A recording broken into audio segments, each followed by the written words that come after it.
চোখ তুলে দেখো না কে এসেছে।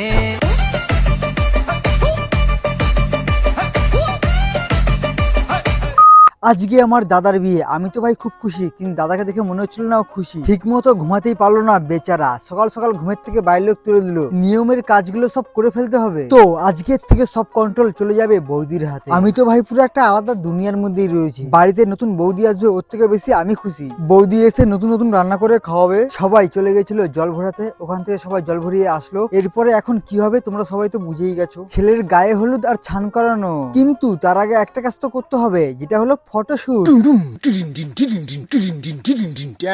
যাই হোক, কিছুক্ষণের মধ্যে শুরু হয়ে গেল ছেলের গায়ে হলুদ আর ছান করানো। কিছুক্ষণ বাদে আমরা হয়ে যাই রেডি, কারণ আমাদের যেতে হবে বৌদি বাড়ি। কিন্তু ঘরে এসে দেখি দাদা আমার আগে রেডি হয়ে গেছে। দাদার মনে তো একটাই কথা, কখন যাব শ্বশুর বাড়ি।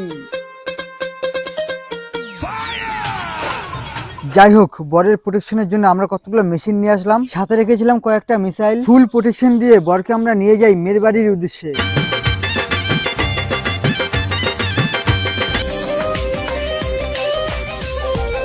বরের গাড়ি নিয়ে চলে আসি আমরা মেয়ের বাড়ির সামনে। এখানে তো এসে দেখি আমরা এক অপরূপ দৃশ্য। মেয়ের বাড়ির লোকজন আমাদের মনোরঞ্জন করার জন্য নৃত্য পরিবেশন করছে। খুব সুন্দর, খুব সুন্দর। এখানে আমরা আসার সাথে সাথেই কাজে লেগে গেলাম, পুরো এরিয়াটা কাঁপিয়ে দেবো। বর এসেছে, সবাই একটু জানুক।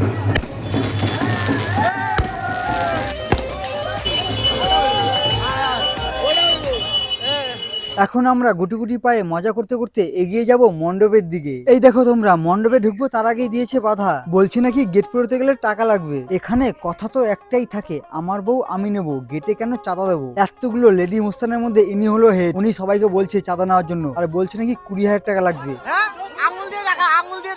আমি বললাম ভাই 20,000 টাকা ছেলেরই দাম নেই, 20,000 টাকা। যাই হোক, আমি সব বাধা পেরিয়ে চলে গেলাম বৌদির কাছে। বৌদির সাথে গিয়ে সুন্দর করে একটা ফটো তুলে নিলাম, কারণ বৌদিকে আমার খুব ভালোই লাগে। দাদার তুলনায় বৌদি আমার বেস্ট আছে। যাই হোক, বৌদিকে খুশি করার জন্য দু চার কথা বলে দিলাম। বিয়ের লগ্নের টাইম অনুযায়ী চলে আসে বৌদি। তারপরে পুরোহিতের কথা মতো শুরু হয়ে যায় নিয়মাবলীর কাজগুলো। আর এই সেই সুন্দর মুহূর্ত এই দুইজনের জীবনের শুভ দৃষ্টি। যাই হোক, বিয়ে তো ভাই চলতেই থাকবে। আমি চলে আসলাম বাইরের দিকে, একটু খেয়ে নিলাম ফুচকা, একটু খেয়ে নিলাম মাংসের পকোড়া, আর কফি ভাই আমি খাই না। বাড়িতে ঘোরাঘুরি করেছিলাম, কিছুক্ষণ বাদে চলে যাই খেতে।